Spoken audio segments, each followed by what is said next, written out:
Hi, I'm Tom Aldred. I'm an analyst at the Centre for Cities, and I recently published this report, Arrested Development. Tom, you've just done a report for us called Arrested Development about housing. What does it say? It says that the UK is not building enough houses, particularly in the most thriving economies in the country.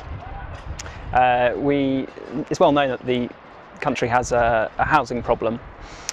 Prices have risen very faster than any other country in the OECD.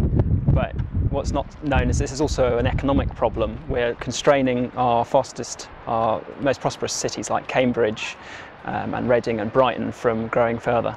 So how come we're not building enough houses?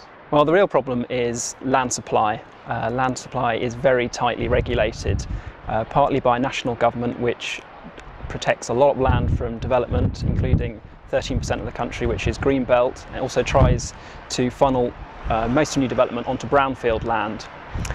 Second problem is that local authorities then have control over zoning land for housing, and they have also very tightly restricted it. Most importantly, because they don't get any financial reward for allowing new housing, but they face a lot of political costs. And what are you saying the next government should do about this? We've set out 3 steps for the next government. The first is to show some real leadership, and that in particular means acknowledging that more land needs to be used for housing. Less than 10% of the country is developed, and only about 1% of the country is actually used for housing, and we say that a little bit more should be used for housing. The second element is to relax regulation of land. First of all, by abandoning the brownfield target, the national brownfield target, which has had its successes, but we think time has come to reform it.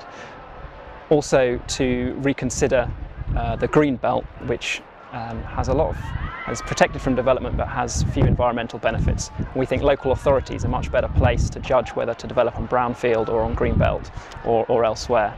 The third element is to provide real financial rewards to local authorities that enable housing to be developed.